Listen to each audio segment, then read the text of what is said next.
Hi guys, आज हम इस वीडियो में जो राजस्थान का जो सेट एग्ज़ाम है उसका नोटिफिकेशन है उसके बारे में डिस्कशन करने वाले हैं। तो यूनिवर्सिटी ऑफ कोटा, तो ये जो यूनिवर्सिटी है वो सेट एग्ज़ाम को कंडक्ट करवाने वाली है। ठीक है, तो चलिए हम देखते हैं किन किन विषयों में हम सेट एग्ज़ाम दे सकते हैं। ये जो नोटिफिकेशन है आप देख रहे हैं स्क्रीन पर, एक मिनट में आपको प्रॉपर नोटिफिकेशन दिखा देती हूँ। चलिए अब हम इसको डिस्कशन करते हैं। ये जो नोटिफिकेशन आया है वो 2026 का ही है। ठीक है, आप देख रहे हैं, और सब्जेक्ट कोड दे रखा है और नेम ऑफ सब्जेक्ट। इसके अकॉर्डिंग आप अपना सब्जेक्ट मैच कर सकते हैं। तो आप किस किस सब्जेक्ट में सेट एग्ज़ाम दे सकते हैं, तो केमिकल साइंस में, कॉमर्स में, कंप्यूटर साइंस एंड एप्लीकेशंस में, अर्थ साइंस में, इकोनॉमिक्स, एजुकेशन में दे सकते हैं, English, environmental science, geography, Hindi, history, home science, law, life science and biotechnology, management में दे सकते हैं। तो आप इसमें जो जितने भी सब्जेक्ट हैं आप अपना सब्जेक्ट देख सकते हैं कि आप किस में एलिजिबल हैं। ठीक है, अगर आपका सब्जेक्ट मैच कर रहा है तो आप इस फॉर्म को ज़रूर भरिए। और इसमें आपके पास क्या होना चाहिए, the candidate with master degree in geography with specialization in population studies are also eligible to appear in the subject population studies. तो पॉपुलेशन स्टडीज़ के लिए जो दे रखा है वो आप एक बार देख सकते हैं। इसमें कंडीशंस क्या होंगी वो एक बार आप देखेंगे। ठीक है, कंडीशंस देखना एलिजिबिलिटी के लिए वो ज़रूरी है। चलिए एक बार इसको देख लेते हैं हम लोग।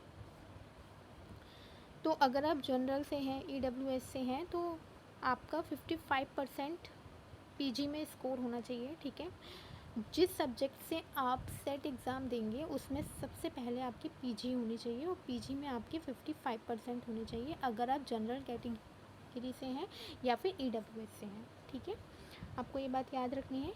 और इसमें the other backward OBC belonging to non creamy layer scheduled caste, SC ST, person with disability, third gender category candidates who have secured at least 50%। ठीक है, इनके लिए 50% है without rounding off in master degree और equivalent examination are eligible for this test. ठीक है, ये सारी आप कंडीशंस एक बार देख लेंगे।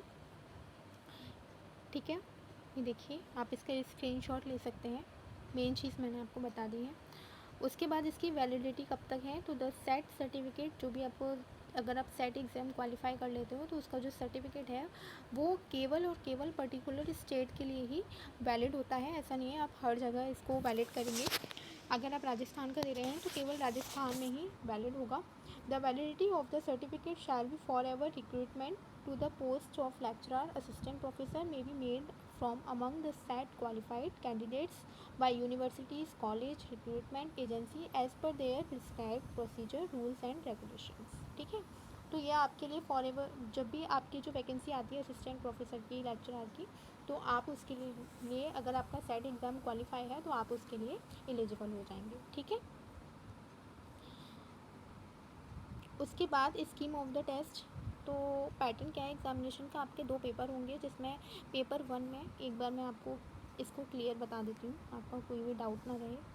ठीक है, तो सबसे पहले पेपर 1 और पेपर 2। पेपर 1 आपका 100 मार्क्स का होगा और पेपर 2 आपका 200 मार्क्स का होगा। ठीक है, एक क्वेश्चन आपका 2 नंबर का होगा दोनों में। ठीक है, पेपर 1 में आपके 50 प्रश्न पूछे जाएंगे जो कि आपका MCQs टाइप होंगे। टोटल ड्यूरेशन आपको 3 घंटे की दी जाएगी। ठीक है, 3 घंटे यानी कि 180 minutes without any break. Duration of paper 1 and paper 2, कोई भी आपको पेपर 1 और पेपर 2 के बीच में कोई भी आपको ब्रेक नहीं मिलेगा, कंटिन्यू है। ठीक है, all the questions are compulsory. ठीक है, इसमें आपको पेपर 1 में intense to assess the teaching research aptitude of the candidate, it will primarily be designed to test reasoning ability। ठीक है, आपको research aptitude, reasoning ability, reading comprehension, divergent thinking and general awareness of the candidate. तो आपसे ये सब पूछे जाएंगे paper 1 में, जो कि 50 प्रश्न पूछे जाएंगे। एक प्रश्न आपका 2 नंबर का होगा। नेक्स्ट पेपर 2 जो होगा वो आपका 100 क्वेश्चन पूछे जाएंगे उसमें, और वो आपका सब्जेक्ट सिलेक्टेड होगा। ठीक है, जो भी आप सब्जेक्ट से आप सेट एग्ज़ाम देंगे उस सब्जेक्ट के आपसे 100 क्वेश्चन पूछे जाएंगे और एक क्वेश्चन 2 नंबर का होगा। ठीक है। टोटल ड्यूरेशन 3 घंटे की, 3 घंटे का पेपर होगा, ठीक है। इतना आपको समझ में आ गया होगा। Next, medium. मीडियम से रिलेटेड पूछते हैं लोग कि मीडियम, अगर हम राजस्थान का एग्ज़ाम देने जा रहे हैं तो मीडियम क्या रहेगा। तो मीडियम आपका जो रहेगा, the medium of the question paper will be shall be in English and Hindi only, ठीक है। 2 भाषाओं में रहेगा, बाइलिंगुअल होगा। लेकिन अगर आपका जो आपका कंसर्न लैंग्वेज है, जैसे कि आपने इंग्लिश में फॉर्म भरा है, तो ऐसा नहीं है कि वो भी बाइलिंगुअल हो जाएगा, वो आपका इंग्लिश में रहेगा, ठीक है। कंसर्न पेपर होगा, उसका जो मीडियम होगा वो उसी में रहेगा, ठीक है। ये आप पढ़ लेना अच्छे से। बाकी सारे मेन पॉइंट मैं आपसे डिस्कस कर रही हूँ। मार्किंग, ये आप कोई डाउट रहता है कि नेगेटिव मार्किंग है या नहीं है, तो इसमें आप देखेंगे एक बार नेगेटिव मार्किंग है कि नहीं है। Each question carries 2 marks, 2 number का होगा, जो कि मैंने आपको बता दिया। For each correct response candidate will get 2 marks. अगर आपका क्वेश्चन सही है तो आपको 2 नंबर मिल जाएंगे, ठीक है, सही पर। There is no negative marking, यहाँ लिखा हुआ है, ये देखिए, there is no negative marking for incorrect response, यानी कि आप पूरे भी अटैम्प्ट करके आ सकते हैं, ठीक है। उसके बाद ये सारे आप पढ़ लेना, ठीक है। मेन पॉइंट मैंने आपको बता दिया, नेगेटिव मार्किंग नहीं है, आप अच्छे से इस पेपर को अटेम्प्ट कर सकते हैं। उसके बाद सिलेबस ऑफ द टेस्ट, तो जो सिलेबस है आपको इनकी वेबसाइट पर दे रखा है, ठीक है। आप वहाँ से सिलेबस देख सकते हैं, ये जो वेबसाइट दे रखी है यहाँ पर जाकर, ठीक है। सिलेबस में भी downloaded from the UGC website, UGC की वेबसाइट से भी आप डाउनलोड कर सकते हैं, और CSIR वेबसाइट से भी, और यूनिवर्सिटी वेबसाइट से भी, ठीक है। Age limit, there is no upper age limit, कोई भी अपर एज लिमिट नहीं है। ये तो आपकी बहुत बड़ी गुड न्यूज़ है कि आप इस फॉर्म को फिल कर सकते हैं। एग्ज़ामिनेशन फ़ीस जो रहेगी, अगर आप जनरल कैटेगरी से हो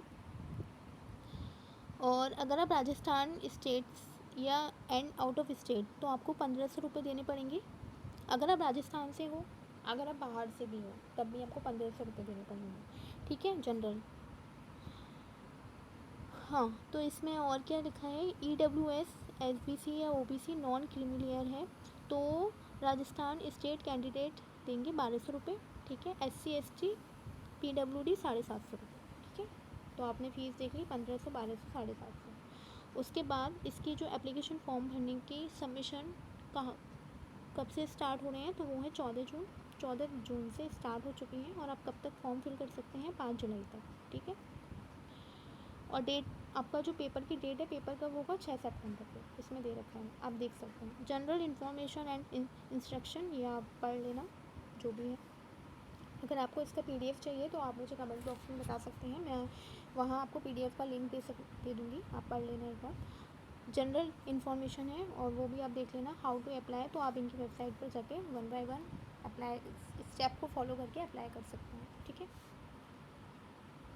ये आपको दे रखा है रजिस्टर, ये स्टेप दे रखे हैं। सबसे पहले आप रजिस्टर ऑन SSO पोर्टल, आप वहाँ पर रजिस्टर करेंगे, स्टेप 1, फिर लॉगिन, स्टेप 2, इस तरीके से फ़ेज़ 2 में आप 1 टाइम रजिस्ट्रेशन OTR मिल जाएगा आपको। स्टेप 3 में access the recruitment portal, step 4 में complete the basic information page, Aadhaar card जो भी है वो आप इन्फॉर्मेशन फिल करेंगे उसमें। इस तरीके से स्टेप 6, स्टेप 7 आप ये पूरा पढ़ लेना एक बार, ठीक है, कैसे फॉर्म फिल करना है। इतना हार्ड नहीं है, एक बार आप इसे पढ़ लेंगे तो आपको पता चल जाएगा। इस तरीके से आपके लिए गुड न्यूज़ है कि आपके लिए सेट एग्ज़ामिनेशन कंडक्ट करवाया जा रहा है यूनिवर्सिटी ऑफ कोटा के द्वारा। तो आप इस फॉर्म को ज़रूर फिल कीजिए अगर आप इसके लिए एलिजिबल हैं तो। और अगर आपको इससे रिलेटेड कोई भी डाउट है तो आप कमेंट बॉक्स में पूछ सकते हैं। अगर आपको PDF चाहिए तो आप वो भी कमेंट बॉक्स में बता सकते हैं। आपको ये वीडियो कैसी लगी, आप कमेंट बॉक्स में अपने ओपिनियन शेयर कर सकते हैं। वीडियो को लाइक करें और अपने फ्रेंड्स के साथ शेयर ज़रूर करें। Thank you.